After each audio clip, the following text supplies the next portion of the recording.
வணக்கம். லாஸ்ட் கிளாஸ்ல நம்ம ஸ்டாட்டிஸ்டிக்ஸ் புள்ளியல்ல சராசரி பேஸ் பண்ணி எப்படி கொஸ்டின் கேட்பாங்க அப்படின்னு பார்த்தோம். இந்த கிளாஸ்ல அதுக்கான கண்டினியூஸ் பார்க்கலாம். ஸோ இன்னைக்கான first question, find the mean of all 2 digit numbers அப்படின்னு கொடுத்துருக்காங்க. அனைத்து ஈரிலக்க எண்களின் சராசரி காண்க அப்படின்னு தான் கொஸ்டின் தராங்க. ஸோ ஈரிலக்க எண்கள் அப்படின்றது எங்கேருந்து ஸ்டார்ட் ஆகும்னா 10லேருந்து ஸ்டார்ட் ஆகும். அது எங்கே சார் முடியும் அப்படின்னு கேட்டிங்கன்னா 99ல் முடியும். அதாவது 2 நம்பர் வர மாதிரி எங்கேப்பா ஸ்டார்ட் ஆகும்? 10ல் ஸ்டார்ட் ஆகும். எங்கே முடியும்னா 99ல் முடியும். சரியா? இப்போ இது எல்லா நம்பரையும் ஆட் பண்ணி இது எத்தனை நம்பர் இருக்கும்? மொத்தம் ஒரு 90 நம்பர் வருமா? இதை 90ஆல் டிவைட் பண்ணால் வரது தான் என்னன்னு கேட்டிங்கன்னா சராசரி. ஆனால் இது எல்லாத்தையும் ஆட் பண்ணுறதுக்கு நமக்கு டைம் இருக்காது. கரெக்டா? அது ரொம்ப பெரிய ப்ராசஸாக இருக்கும். அதுக்கு தான் ஒரு சின்ன ஷார்ட்கட் இருக்குது. இது எல்லாமே கன்செகட்டிவ் நம்பர்ஸ் அப்படின்னு சொல்லுவாங்கப்பா. கன்செகட்டிவ் நம்பர்ஸ் அப்படின்னா அடுத்தடுத்த எண்கள். சரியா? அதாவது வித்தியாசம் பொதுவாக இருக்கிற எண்கள் தான் கன்செகட்டிவ் நம்பர்ஸ் அப்படின்னு சராசரியில் சொல்லுவாங்க. சரியா? இப்போ எக்ஸாம்பிளுக்கு 2, 4, 6, 8, 10 இந்த மாதிரி தரேன்னு வைங்களேன். இது எல்லாமே கன்செகட்டிவ் நம்பர்ஸ் அப்படின்னு சொல்லிட்டு சராசரியில் சொல்லுவாங்க. சார் எங்கே சார் 3 இல்லை, 5 இல்லை, 7 இல்லை, பரவாயில்லைங்க, வித்தியாசம் பொதுவாக இருக்கா? இதுக்கு வித்தியாசம் 2, இங்கேயும் வித்தியாசம் 2, இங்கேயும் வித்தியாசம் 2. ஸோ டிஃப்ரென்ஸ் காமனாக இருந்தால் அதை தான் கன்செகட்டிவ் நம்பர்ஸ் அப்படின்னு சொல்லுவாங்க. சரியா? அப்போ அது பிரகாரம் இங்கே எனக்கு வித்தியாசம் டிஃப்ரென்ஸ் காமனாக இருக்கும். அதனால் இதையும் கன்செகட்டிவ் நம்பர்ஸ் அடுத்தடுத்த எண்கள் அப்படின்னு சொல்லலாம். ஸோ அடுத்தடுத்த எண்களாக இருந்தால் சராசரி எங்கே இருக்கும்? சென்டரில் இருக்கும். ஸோ இங்கே எப்படி சார் சென்டரில் கண்டுபிடிக்கிறது? ஃபஸ்ட்டு நம்பரையும் லாஸ்ட் நம்பரையும் ஆட் பண்ணி 2ஆல் டிவைட் பண்ணால் கிடைக்கிறது தான் இங்கே ஆவரேஜ், சராசரி. ஸோ இதை 109/2ன்னு சொல்லலாமா? 2 டேபிளில் கேன்சல் பண்ணால் 2 1s are 2, 2 5s are 10, 2 4s are 8, remaining 1ஆப்பா. அது பாயிண்ட் வச்சு 0 சேர்த்திங்கன்னா 5 முறை 10ன்னு வரும். சரியா? ஸோ 54.5 அப்படின்றது இந்த கொஷினுக்கான ஆன்சராக இருக்கும். அதாவது option B. Next one, find the mean of first 5 prime numbers அப்படின்னு கொடுத்துருக்காங்க. இதில் முதல் 5 பகா எண்களின் சராசரி காண்க. ஃபஸ்ட்டு 5 ப்ரைம் நம்பர் வேணும். சரியா? இப்போ 5 ப்ரைம் நம்பர் வேணும்னா ஃபஸ்ட்டு ப்ரைம் நம்பர் தான் என்னன்னு தெரியணும்ல. கரெக்டா? சராசரிக்கு ஃபஸ்ட்டு இங்கே 5 பகா எண்ணா என்னன்னு தெரியணும். அப்போ அந்த 5 பகா எண்ணா என்னன்னு தெரிஞ்சாதான், எது எதுன்னு தெரிஞ்சாதான் நம்ம அதுக்கான சராசரி என்னன்னு சொல்ல முடியும். கரெக்டா? ஃபஸ்ட்டு பகா எண் ப்ரைம் நம்பர்ஸ் தான் என்ன சார்? இதுக்கு ஒரு டெஃபினிஷன் நம்ம புக்கில் கொடுத்துருக்காங்க. ஒரு எண்ணானது 2 காரணிகளை மட்டும் கொண்டிருந்தால் அதுதான் பகா எண். சரியா? a number which contains only 2 factors is called a prime number. ஓகேவா? இப்போ எக்ஸாம்பிளுக்கு 5ன்னு ஒரு நம்பர் எடுத்துக்கிறேனே, இது எந்தெந்த டேபிளில் வரும் அப்படின்னு கேட்டிங்கன்னா 1 டேபிளில் வரும், 5 டேபிளில் வருமா? கரெக்டா? ஸோ 5ன்ற நம்பர் 1 டேபிளில் வரும், 5 டேபிளில் வரும், வேறு எதுலேயும் வராது இல்லைங்க. ஸோ இந்த மாதிரி நம்பர்ஸ் தான் ப்ரைம் நம்பர்ஸ். சரியா? இதை தான் நம்ம எப்படி சொல்லுவோம்? ஒன்னாலையும் தன்னாலையும் மட்டும் வகுப்படுற எண் தான் ப்ரைம் நம்பர், பகா எண் அப்படின்னு சொல்லுவோம். கரெக்டா? ஸோ இப்போது இதே நான் எக்ஸாம்பிளுக்கு 4ன்னு ஒரு நம்பர் எடுத்துக்கிறேன்னா 4 1ஆம் வாய்ப்பாடில் வரும், 4ஆம் வாய்ப்பாட்லேயும் வரும். இது 2 வாய்ப்பாடில் மட்டும் வந்தால் அது ப்ரைம் நம்பர்ஸ், பகா எண். ஆனால் அது எக்ஸ்ட்ராவாக எனக்கு 2ஆம் வாய்ப்பாட்லேயும் வரும், 2 டேபிள்லேயும் வரனால அதை பகா எண்ணுன்னு சொல்ல மாட்டாங்க, பகு எண் அப்படின்னு சொல்லுவாங்க. சரியா? பகு எண்ணா இங்கிலீஷில் காம்போசிட் நம்பர். அந்த காம்போசிட் நம்பருக்கான டெஃபினிஷன் என்ன? ஒரு எண்ணானது 2ற்கு மேற்பட்ட காரணிகளை கொண்டிருந்தால் அதுதான் பகு எண் எனப்படும். சரியா? a number which contains more than 2 factors is called a composite number. ஓகேவா? ஸோ நம்ம கொஷினை பொறுத்த வரைக்கும் 5 ப்ரைம் நம்பர்ஸ்ன்னு தான் சொல்கிறாங்க. ப்ரைம் நம்பர்ஸ் எங்கேருந்து ஸ்டார்ட் ஆகும்? 2லேருந்து ஸ்டார்ட் ஆகும்பா. 1ன்றது ப்ரைம் நம்பரும் இல்லை, காம்போசிட் நம்பரும் இல்லை. சரியா? 1 என்பது பகு எண்ணும் அல்ல, பகா எண்ணும் அல்ல. இதுவும் நம்ம புத்தகத்தில் சொல்லியிருப்பாங்க. ஓகேவா? ஸோ 2, 3, 5, 7, 11 இதுதான் ஃபஸ்ட்டு 5 ப்ரைம் நம்பர். இப்போ இது எல்லாத்துக்குமே வித்தியாசம் பொதுவாக இருக்கா அப்படின்னு கேட்டால் இது வரைக்கும் வித்தியாசம் பொதுவாக இருக்குப்பா. எல்லாத்துலேயும் வித்தியாசம் 2 தான். ஆனால் இங்கே வித்தியாசம் பாருங்கள் 4 வருது. கரெக்டாக? நான் ஏற்கனவே சொல்லியிருக்கேன், எல்லாத்துலேயும் வித்தியாசம் பொதுவாக இருந்தால் மட்டும்தான் அது கன்செகட்டிவ் நம்பர்ஸ். ஒரு இடத்துல வித்தியாசம் மாறுபடுது அப்படின்னாலும் அது கன்செகட்டிவ் நம்பர்ஸ் இல்லை. ஸோ அந்த மாதிரி சம்மில் நம்ம நடுவில் இருக்கிறது தான் சராசரி அப்படின்னு சொல்ல முடியாது. சரியா? அப்போ இந்த கொஷினுக்கு என்னதான் செஞ்சாகணும்னா இந்த 5 நம்பரையும் ஆட் பண்ணுங்க. சரியா? ஆட் பண்ணி 5ஆல் டிவைட் பண்ணுங்க. ஸோ ஆட் பண்ணால் 10, 10 ஒரு 7 17. 17 + 11 28. அந்த 28 5ஆல் டிவைட் பண்ணால் ஆன்சர்ப்பா. சரியா? ஸோ 28 5ஆல் டிவைட் பண்ணுறேன்னா 5 5 25, மீதி 3. பாயிண்ட் வச்சு 0 சேர்த்தா 6 முறை 30. ஸோ 5.6 அப்படின்றது ஆன்சர். ஆப்ஷன் ஏ இந்த கொஷனுக்கான ஆன்சராக இருக்கும். ஓகேவா? Next one. What will be the average of first 9 multiples of 5 அப்படின்னு கொடுத்துருக்காங்க. 5இன் மடங்குகளில் முதல் 9 எண்களின் சராசரி காண்க. ஃபஸ்ட்டு 9 நம்பருக்கான சராசரி வேணும். அது எல்லாமே 5ஓட மடங்குகளாக இருக்கணும். சரியா? மல்டிபிள்ஸ் ஆஃப் 5ஆக இருக்கணும். ஃபஸ்ட்டு மல்டிபிள்ஸ் ஆஃப் 5 எது எது சார்?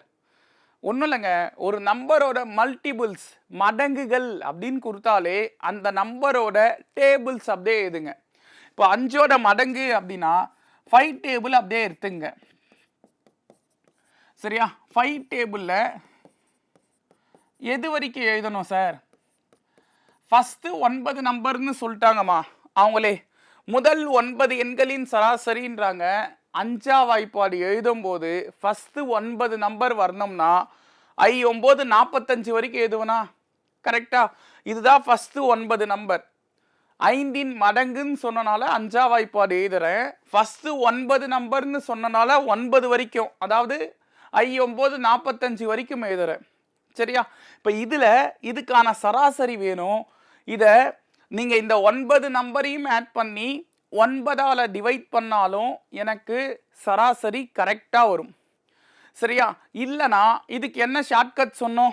இது எல்லாமே வித்தியாசம் பொதுவாக இருக்கான்னு பாருங்கள். எல்லாமே வித்தியாசம் 5 தான். கரெக்டா? எல்லாத்துக்குமே உள்ள டிஃப்ரென்ஸ் 10ல் 5 கழிச்சா 5, 15ல் 10 கழிச்சாலும் 5, 20ல் 15 கழிச்சாலும் 5. வித்தியாசம் பொதுவாக இருக்குது. அப்படி வித்தியாசம் பொதுவாக இருந்தால் சென்டரில் இருக்கிற நம்பர் தான் சராசரி. சரியா? நடுவில் இருக்கிற நம்பர் தான் சராசரி. அப்போது இந்த இடத்துல எனக்கு ஆவரேஜ் அப்படின்றது இங்கே சென்டரில் இருக்கிற நம்பர். பாருங்க, இங்கே 4 நம்பர் போயிடும். அதே சைடு அந்த சைடில் வந்து ஒரு 4 நம்பர் போயிடும். இந்த 4 நம்பருக்கு அந்த 4 நம்பர் கேன்சல் ஆகுது. நடுவில் இருக்கிற அந்த 25ன்றது தான் சராசரி. சரியா? இதே ஆன்சர் தான் நீங்கள் அந்த 9 நம்பரையும் ஆட் பண்ணி 9ஆல் டிவைட் பண்ணாலும் கிடைக்கும். இல்லையா? இன்னொரு மெத்தட் என்ன சொன்னோம்? ஃபஸ்ட்டு நம்பரையும் லாஸ்ட் நம்பரையும் ஆட் பண்ணி 2ஆல் டிவைட் பண்ணாலும் எனக்கு இதே ஆவரேஜ் தான் கிடைக்கும். ஆட் பண்ணி பாருங்க, 50ன்னு வரும். அதில் பாதி 25. ஸோ ஆப்ஷன் சி ஆன்சராக இருக்கும். தெளிவாக புரிஞ்சுங்க. இந்த மாதிரி அந்த 9 நம்பரையும் ஆட் பண்ணி 9ஆல் டிவைட் பண்ணாலும் எனக்கு சராசரி 25 தான் வரும். ஆனால் அது கொஞ்சம் பெரிய ப்ராசஸ். கன்செகட்டிவ் நம்பர்ஸாக இருந்தால், கன்செகட்டிவ் நம்பர்ஸ் தான் என்ன சொன்னேன்? வித்தியாசம் பொதுவாக இருந்தால் நீங்கள் தாராளமாக நடுவில் இருக்கிற நம்பர் தான் ஆன்சர்னு சொல்லிட்டு போகலாம். சரிங்க சார், இங்கே 9 நம்பர் இருக்குது, அதனால் நடுவில் எனக்கு 5ஆவது நம்பர் தான் இருக்கும்னு சொல்லிட்டோம். சப்போஸ் 100 நம்பர் கொடுத்துட்டு அதில் நடுவில் எத்தனாவது நம்பர் இருக்கும்னு கேட்டால் நான் ஃபஸ்ட்டு லாஸ்ட்டுன்னு சொல்லிட்டு இந்த மாதிரி கேன்சல் பண்ணிட்டு இருக்க முடியாது இல்லை. டைம் இருக்காதுல்ல. அப்போ அதுக்கு என்ன வழி அப்படின்னு கேட்டிங்கன்னா, அதுக்கு தான் ஒரு ஈஸியான வழி. என்ன சொன்னேன்? ஃபர்ஸ்ட் நம்பரையும் லாஸ்ட் நம்பரையும் ஆட் பண்ணி 2ஆல் டிவைட் பண்ணுங்க. 50/2 25 கிடச்சிரும். சரியா? ஸோ எது உங்களுக்கு கம்ஃபர்ட்டாக இருக்கோ அதை எடுத்துங்க. சரியா? இப்போ next one, the arithmetic mean of all the factors of 24 is அப்படின்னு கொடுத்துருக்காங்க. 24 காரணிகளின் கூட்டு சராசரி காண்க. இந்த கொஷினில் ஏற்கனவே சொன்ன மாதிரி காரணிகள் அப்படின்னும் போது அது என்னென்ன வாய்ப்பாடில் வருமோ அதுதான் காரணிகள். இப்போ எக்ஸாம்பிளுக்கு 4ஓட காரணி என்னென்ன, 4ஓட ஃபேக்டர்ஸ் என்னென்ன அப்படின்னு கேட்டாங்கன்னா, அதாவது ஃபேக்டர்ஸ் ஆஃப் 4 என்னன்னு கேட்டால் நம்ம என்னமா சொல்லுவோம்? 4ன்ற நம்பரு 1 டேபிளில் வரும், 2 டேபிளில் வரும், 4 டேபிளில் வரும். கரெக்டாக? அப்போ இதெல்லாம் தான் 4ஓட ஃபேக்டர்ஸ், காரணிகள். மடங்குகள் வேற, காரணிகள் வேற. சரியா? ஃபேக்டர்ஸ் வேற, மல்டிபிள்ஸ் வேற. மல்டிபிள்ஸ் மடங்கு அப்படின்னா இப்போ 5ஓட மடங்கு என்ன அப்படின்னு கேட்டால் 5 டேபிள் அப்படியே எழுத வேண்டியது தான். 4ஓட மடங்கு மல்டிபிள்ஸ் என்னன்னு கேட்டால் 4 டேபிள் அப்படியே எழுத வேண்டியதுதான். ஆனால் 4ஓட காரணிகள், சரியா, அதாவது ஃபேக்டர்ஸ் எது எதுன்னு கேட்டால் அது 1ஆம் வாய்ப்பாடில் வரும், 2ஆம் வாய்ப்பாடில் வரும், 4ஆம் வாய்ப்பாடில் வரும். இது எல்லாமே தான் 4ஓட காரணிகள். சரியா? அதே போல் இங்கே 24ஓட காரணிகள் எது எது அப்படின்னு கேட்குறாங்க. அப்போ 24 எந்தெந்த வாய்ப்பாடில் வரும்? 1 டேபிளில் வரும், 2 டேபிளில் வரும், 3 டேபிளில் வரும், 4 டேபிளில் வரும், 6ல் வரும், 8, 12 டேபிள், 24 டேபிளு. அது எத்தனை முறை வரும் அதெல்லாம் நமக்கு தேவையில்லை. 1 டேபிளில் எத்தனை முறை சார் 24 வரும், 2 டேபிளில் எத்தனை முறை 24 வரும் அதெல்லாம் தேவையில்லை. 2 12s 24, 3 8s 24 அதெல்லாம் தேவையில்லம்மா. அது அந்த டேபிளில் வருமா வராதா? வரும்ல, அதெல்லாம் எடுத்துக்கிறேன். அப்போ இதெல்லாம் தான் ஃபேக்டர்ஸ். கொஷினில் என்ன சொல்கிறாங்க? All the factors of 24. இதுதான் ஆல் த ஃபேக்டர்ஸ் ஆஃப் 24. இதுக்கான சராசரி என்ன, அரித்மெட்டிக் மீன் என்ன, கூட்டு சராசரி என்ன அப்படின்னு தான் கேட்குறாங்க. ஒன்றும் இல்லை, இங்கே இருக்கிற எல்லா நம்பரையும் ஆட் பண்ணி 8, 12, 24 இது எல்லா நம்பரையும் ஆட் பண்ணி இங்கே எத்தனை நம்பர் வருதுன்னா 8 நம்பர் வருது. ஸோ 8ஆல் டிவைட் பண்ணால் அதுதான் கூட்டு சராசரி. இதுவும் புத்தகத்தில் இருக்கிற சம். ஓகேவா? இப்போ இது எல்லாத்தையும் ஆட் பண்ணுங்க.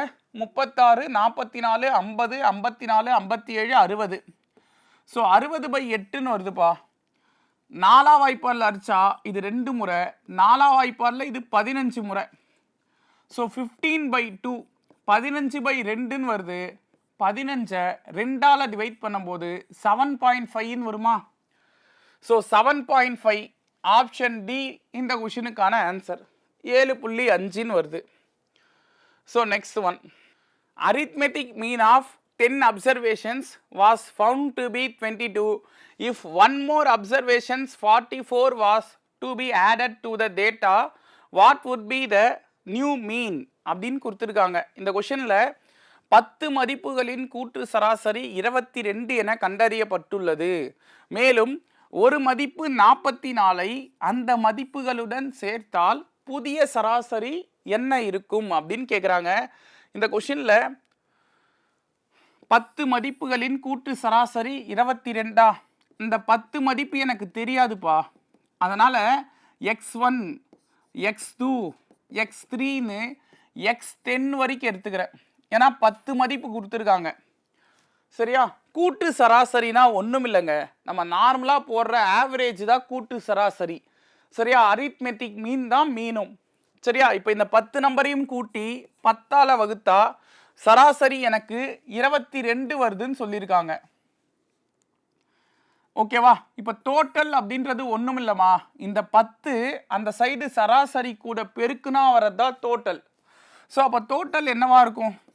x1, x2, extra x10 equal to 220 இருக்குமா? இந்த 220 தான் 10 எண்களின் மொத்தம் டோட்டல்.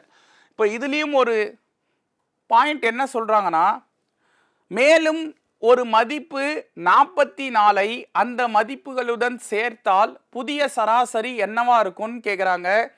10 மதிப்புகளை மொத்தமாக கூட்டினா 220 வருது.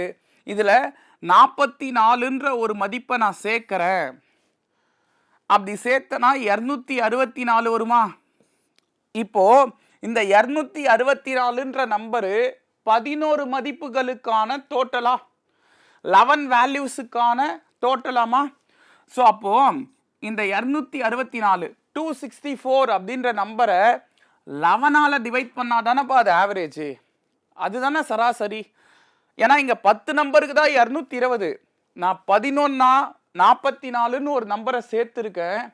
அப்போது எனக்கு கிடைச்ச 264 அப்படின்ற அந்த டோட்டல் 11 நம்பருக்கான டோட்டல்.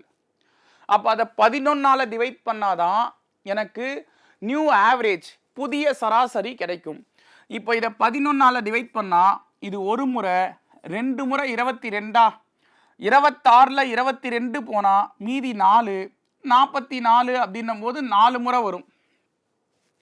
கரெக்டா? 11 டேபிளில் 44 அப்படின்றது 4 டைம்ஸ் வரும். அப்போ 24 அப்படின்றது தான் புதிய சராசரி. நியூ ஆவரேஜ் வந்து இங்கே என்னவா இருக்கும்? 24 அப்படின்றது தான். சரிங்களா? ஸோ ஆப்ஷன் பி இந்த கொஷினுக்கான answer. The arithmetic mean of 5 numbers is 25. If one number is excluded, the mean is 20. Then the excluded number is அப்படின்னு கொடுத்துருக்காங்க. 5 எண்களின் கூட்டு சராசரி 25.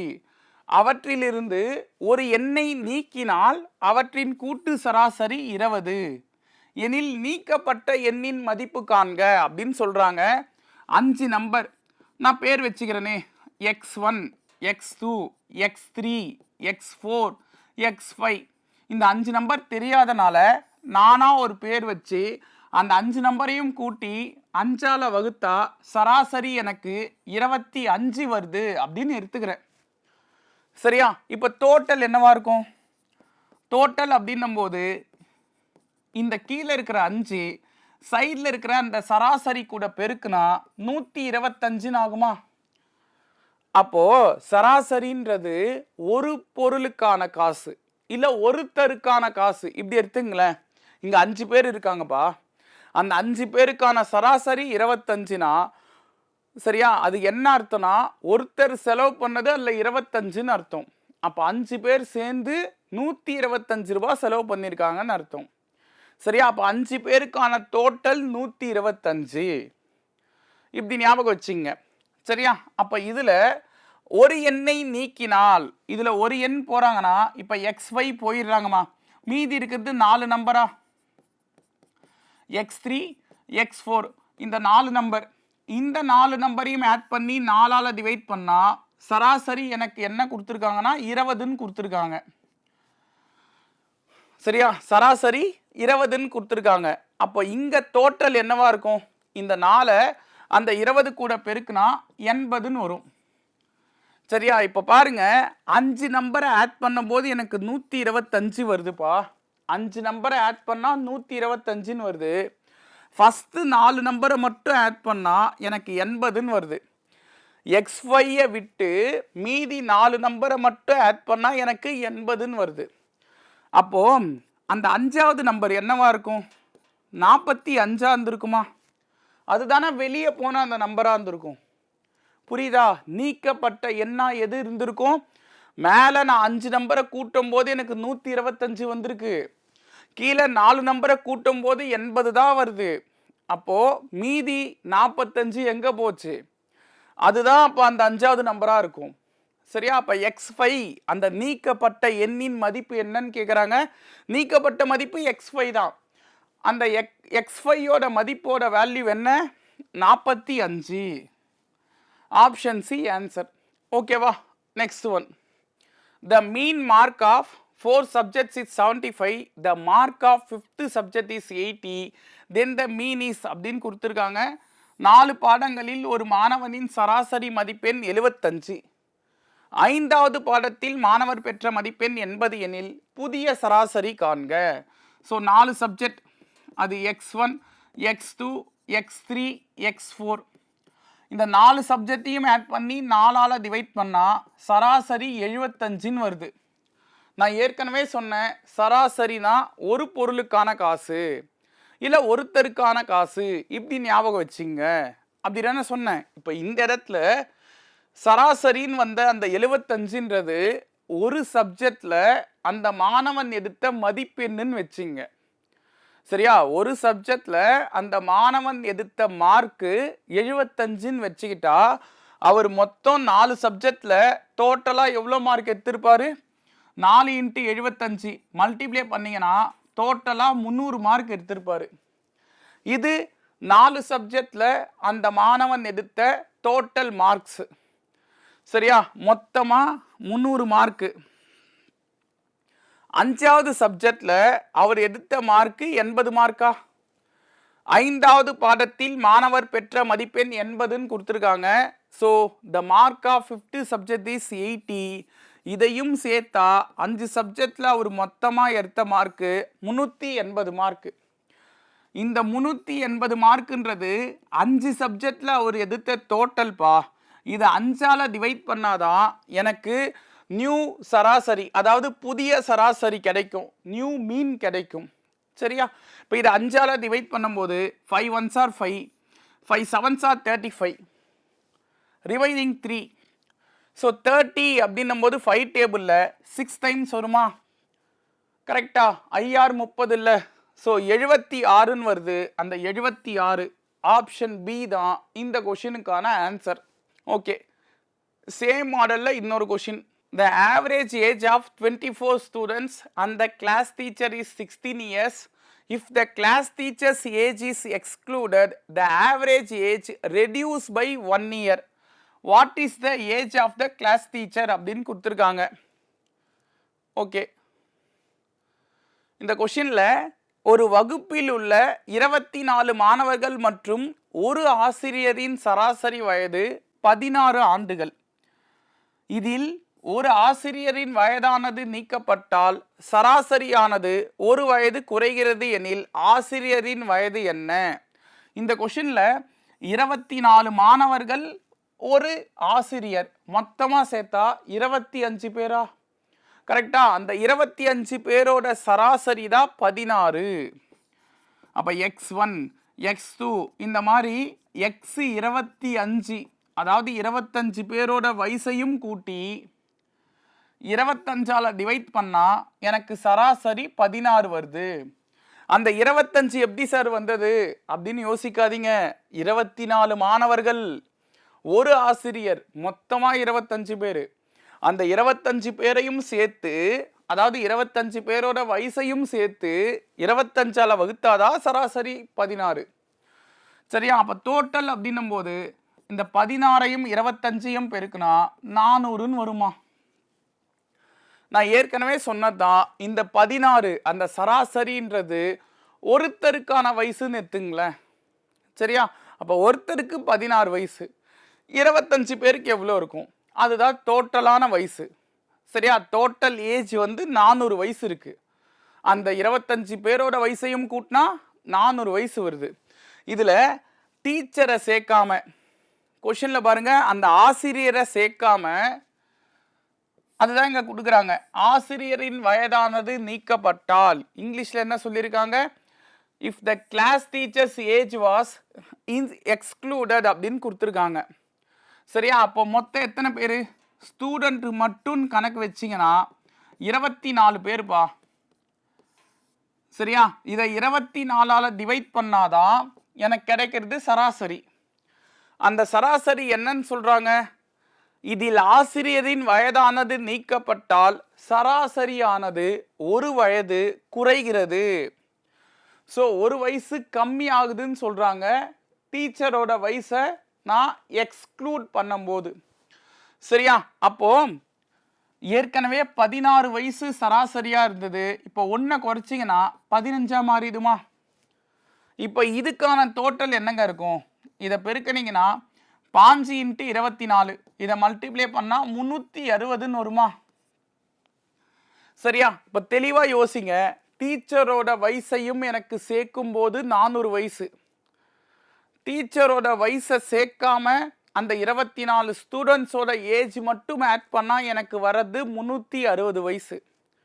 அப்போ டீச்சருக்கான வயசு இங்கே என்னவா இருந்திருக்கும்?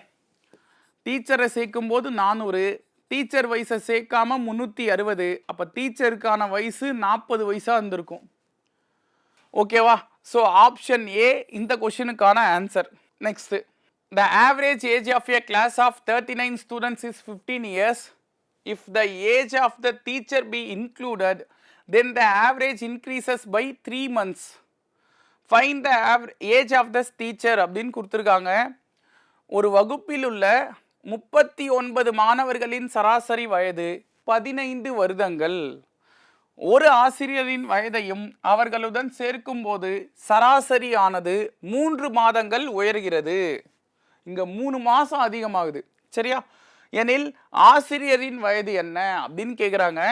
நான் என்ன செய்கிறேன்னா, x1 x2 இந்த மாதிரி 39 மாணவர்கள்ப்பா. அதனால் 39 பேரோட வயசையும் சேர்த்து 39ஆல் டிவைட் பண்ணால் எனக்கு சராசரி 15 கிடைக்குது. அப்போ டோட்டல் அப்படின்னும் போது இதை ரெண்டையும் பெருக்குவனா? இதை ரெண்டையும் பெருக்குனா 585 வயசு வருதுமா. சரியா? அப்போ அந்த 39 மாணவர்களின் சராசரி 15ன்னு கொடுத்துருக்காங்க. டோட்டல் அப்படின்னும் போது அந்த 39ஐயும் 15ஐயும் பெருக்குனா 585 வயசு வருது. இதுதான் அந்த 39 பேரோட மொத்த வயசு. சரியா? The total age of 39 students 585 years அப்படின்னு வருது. ஓகேவா? இப்போ இதில் ஒரு ஆசிரியரின் வயதையும் அவர்களுடன் சேர்க்கும் போது, போன கொஷினில் டீச்சரோட ஏஜை எக்ஸ்க்ளூட் பண்ண சொன்னாங்க, நீக்க சொன்னாங்க. இந்த கொஷினில் அந்த டீச்சரோட ஏஜை சேர்க்க சொல்கிறாங்க, இன்க்ளூட் பண்ண சொல்கிறாங்க. அப்படி சேர்க்கும்போது சராசரி 3 மாதம் அதிகமாகுது அப்படின்னு சொல்கிறாங்க. சராசரி 3 மாதம் அதிகமாகுது. அப்போது டீச்சரோட வயசு என்னன்னு தான் இங்கேயும் கேள்வி. நான் என்ன செய்கிறேன்னா, இப்போ டீச்சரையும் அதில் சேர்க்கும் போது மொத்தம் எத்தனை பேர் ஆகிறாங்க? 40 பேர் ஆகிறாங்களா? அதாவது 39 ஸ்டூடெண்ட்டு ஒரு டீச்சர் மொத்தமாக சேர்த்தா 40 பேர். இந்த 40 பேரோட வயசையும் சேர்த்து 40ஆல் டிவைட் பண்ணாதான் அது எனக்கு சராசரி. அந்த சராசரியில் அவங்க என்ன சொன்னாங்க? ஏற்கனவே 15 வருஷம் அப்படின்றது சராசரியாக கொடுத்துருக்காங்கம்மா. இது இல்லாமல் 3 மாதம் எக்ஸ்ட்ரா ஆகுதுன்னு சொல்லியிருக்காங்க. சராசரி 3 மாதம்லாம் சொல்லுங்க, சராசரி 3 மாதம் எக்ஸ்ட்ரா வருது அப்படின்னு சொல்கிறாங்க. உயர்கிறது அப்படின்னு கொடுத்துருக்காங்க. கரெக்டாக? இதுக்கு முன்ன சராசரி என்னவா இருந்தது? போன கொஷினில் யோசிச்சு பாருங்களேன். போன கொஷினில் சராசரி 16ன்னு சொன்னாங்க. அதுக்கப்புறம் டீச்சரோட ஏஜை வெளியே தள்ளும் போது சராசரி 1 வருஷம் குறையுதுன்னாங்க. அதனால் நம்ம 15ன்னு எடுத்துக்கிட்டோம். கரெக்டா? இப்போ இந்த கொஷினில் சராசரியில் 3 மாதம் அதிகமாகுதுன்றாங்க. அப்போ நான் இந்த என்ன செய்கிறேன்னா, மேலே 3 மாதம் எடுத்துக்கிறேன். இது இல்லாமல் கீழே அதை 12ஆல் டிவைட் பண்ணுறேன். ஏன் 12ஆல் டிவைட் பண்ணுறேன்னா, இங்கே இது மாதத்தில் கொடுத்துருக்காங்க. இதை நான் வருஷத்துக்கு மாற்றணும்னா 1 வருஷத்துக்கு 12 மாதம். ஸோ 12ஆல் டிவைட் பண்ணுறேன். சரியா? அப்போ இதை டிவைட் பண்ணால் இது 1 முறை, இது 4 முறை. இங்கேயும் எனக்கு அந்த 40 பேரோட டோட்டல் வேணும். அந்த 40 பேருக்கான டோட்டல் வேணும்னா இதை கிராஸ் மல்டிப்ளை பண்ணுங்க. 4 15s are 60. 60 + 1 61/4ன்னு வருமா? இந்த 40 இங்கே வகுத்தல் இருக்குது. ஈக்குவல்ட்டுக்கு அந்த சைடு போனால் பெருக்கல் ஆகும். ஸோ இங்கே 40ன்னு வந்துடும். ஒரு நாள் 4, 10 நாள் 40. ஸோ 61ஐயும் 10ஐயும் பெருக்குனா 610ன்னு வரும். அப்போ டீச்சரோட ஏஜை சேர்க்கும்போது 610 வயசு வருது. டீச்சரோட ஏஜை சேர்க்காம அந்த 39 ஸ்டூடெண்ட்டோட வயசை மட்டும் ஆட் பண்ணால் 585 வயசு வருது. அப்போ டீச்சருக்கான ஏஜ் என்ன? 610 வயசுலேருந்து 585 வயசை கழிச்சிங்கன்னா டீச்சருக்கு 25 வயசு அப்படின்றது ஆன்சராக இருக்கும். ஸோ ஆப்ஷன் டி இந்த கொஷினுக்கான ஆன்சராக இருக்கும். ஓகேங்களா? ஸோ இந்த கிளாஸில் ஆவரேஜை பேஸ் பண்ணி ஒரு சில சம்ஸ் பார்த்துருக்கோம். இதுக்கான கண்டினியூஸ் என்னன்னு நெக்ஸ்ட் கிளாஸில் பார்க்கலாம். நன்றிகள் பல.